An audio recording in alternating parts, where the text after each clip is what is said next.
Now, your 70s are the new 50s. Apparently, baby boomers are being urged to work later in life after the International Monetary Fund declared older people are sharper and stronger now. The data... Feeling it? Well, yeah. Hang on, I'm not old. The data is being analysed to see if changing the pension age could boost the economy. Well...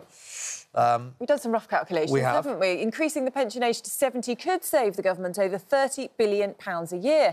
And those savings would then be enough to plug the £22 billion deficit that Labour claims they face and theoretically wipe out the £2 billion NHS overspend. Oh, it's easy as that, isn't it? So it's fair to be... Is it fair to be asked to work into your golden years? Columnist Owen Jones says working people should relax, not work till they drop. But broadcaster and journalist Mike Parry, who is 50, says he wants to work for as long as he can. Let's come to you first, Mike. I'd like to be 50, by the way. I'm 70. He's not 50. Well, how old are you? 70. 70, yes. sorry. Absolutely. Well, yeah, I thought, you know, this is how you look. Exactly. You know. It is the new 50. Yeah, exactly. So... I would have thought you would be the one that's sort of saying that, actually, yeah, I want to put my feet up here. No, not at all.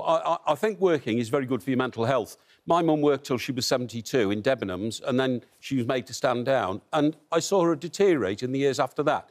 Her job was everything to her, getting up in the morning, having a daily plan, what to do. I never want to stop working. I accept that I won't work as hard in the years to come as I have in the past. I've been a committed journalist like you people here, and it's a very active and energetic job getting up very early, but I still will want to work every day. It does incredible benefits to your mental health, to your physical health, if you can do it. I know people will say, well, you know, a bricklayer or somebody who empties your bins can't do it into their 70s. But lots of people I know retired from the job they had, which was manual labour, and went to work in B&Q, where they loved being able to assist people inside there. I just think it's good for everybody, and in particularly, as a recent survey said that 3/4 of Gen Zers don't want a 9-to-5 job. They don't want to work. So, people like me, silver hair, we've got to fill the gap. I'll tell you what, I'm from Birmingham. We'd take some 70-year-olds emptying the bins right now. Anybody emptying the bins right now would be great.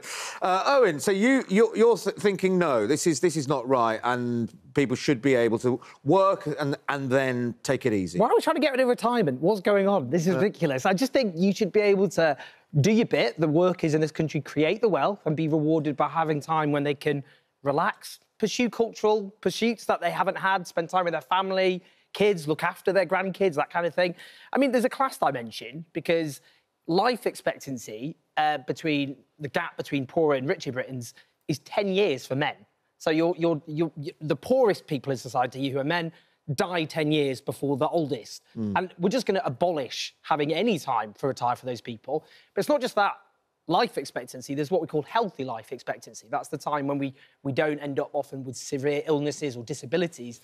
There's a 20-year gap there. In fact, for the poorest people, healthy life expectancy ends at 52. But so why do we want to end up forcing people to work? Hang on, but isn't that the argument, though, then? If you are healthy and you can keep on working because we are living for longer, then maybe you should keep working on contributing to society to help the poorer people who might be struggling. Well, no, because you'll be making those poorer people with ill health keep working. I mean, that's the problem. We're pushing the retirement age further and further along.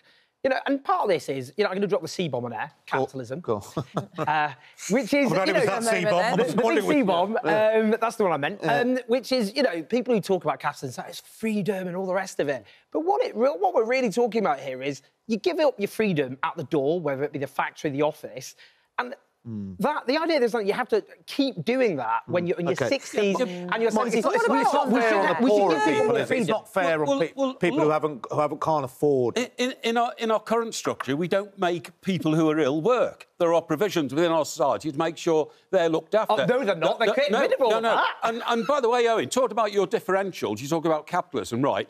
I think it's fair to say that people who've worked in the public sector and who retire enjoy a very, very comfortable retirement because their conditions that they work in and certainly their pension rights are 10 times better than in the private sector. You know what? Some people don't have a choice. Is that what you're saying? That they have to keep working. Exactly. I'm saying in the private sector, a lot of people now. By the way, I would definitely support taking up the retirement age for people because we're all getting healthier and fitter as we get older.